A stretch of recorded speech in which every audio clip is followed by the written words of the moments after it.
ഞങ്ങൾ ചില വേണ്ടാദീനങ്ങളെക്കുറിച്ച് പറയാൻ പോവാ. കുട്ടികളോട് പറയാൻ പാടില്ലാത്ത ചില വേണ്ടാദീനങ്ങൾ. നീ കറുത്തതാ, നീ തടിയനാ, നീ മെലിഞ്ഞതാ, നിനക്ക് പൊക്കമില്ല, ഇങ്ങനെയുള്ള കാര്യങ്ങളൊന്നും തമാശയ്ക്ക് പോലും കുട്ടികളോട് പറയരുത്. അത് അവരുടെയൊക്കെ ഉള്ളിൽ അപഹർഷതാബോധവും ആത്മവിശ്വാസക്കുറവും വളർത്തും. മറ്റു ചില വേണ്ടാദീനങ്ങളുണ്ട്. ശാരീരിക പ്രത്യേകതകളെ കുറിക്കുന്ന ഉണ്ടക്കണ്ണി, കോന്ത്രപ്പല്ലൻ തുടങ്ങിയ പ്രയോഗങ്ങൾ, മണ്ടൻ, മണ്ടി, പൊട്ടൻ, പൊട്ടി എന്ന നെഗറ്റീവായ വിളിപ്പേരുകൾ. അവൻ മിടുക്കനാ, അവളെ കണ്ട് പഠിക്കേ, നിന്നെ കൊണ്ട് എന്തിനു കൊള്ളാം.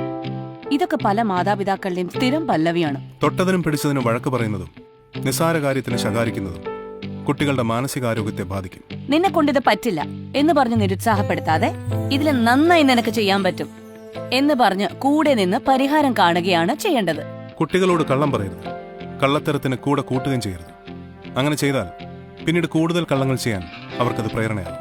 കുട്ടികളുടെ മുമ്പിൽ വെച്ച് വഴക്കടിക്കരുത്, പ്രത്യേകിച്ച് മദ്യപാനത്തിന് ശേഷം. അതുപോലെ തന്നെ മോശം വാക്കുകൾ ഉപയോഗിക്കുകയും അരുത്. കാര്യങ്ങൾ സാധിക്കാൻ ഭൂതം, പ്രേതം എന്നൊക്കെ പറഞ്ഞ് കുട്ടികളെ പേടിപ്പിച്ചാൽ ചില കുട്ടികളെങ്കിലും ആ പേടി ജീവിതകാലം മുഴുവൻ പിന്തുടരും. പെൺകുട്ടികളായാൽ അടക്കവും ഒതുക്കവും വേണം എന്ന ക്ലീശകൾ നമുക്ക് ഒഴിവാക്കാം. പെണ്ണായതുകൊണ്ട് മാത്രം ഇവിടെ അധികമായി ഒന്നും ശീലിക്കേണ്ടതില്ല. നീ ഒരാണല്ലേ, പല ആൺകുട്ടികളെയും നമ്മളിത് ഓർമ്മപ്പെടുത്താറുണ്ട്. അതവരുടെ മെയിൽ ഈഗോയെ വളർത്താനേ ഉപകരിക്കൂ. റോൾ മോഡൽസ് ആകണം അച്ഛനമ്മമാർ. ആൺകുട്ടിക്കും പെൺകുട്ടിക്കും തുല്യ പ്രാധാന്യം കൊടുക്കുന്നതും ഉത്തരവാദിത്തങ്ങൾ തുല്യമായി പങ്കുവച്ചു കൊടുക്കുന്നതും പരസ്പരം ബഹുമാനിക്കുന്നതും നമുക്ക് വീട്ടിൽ നിന്ന് തന്നെ തുടങ്ങാം.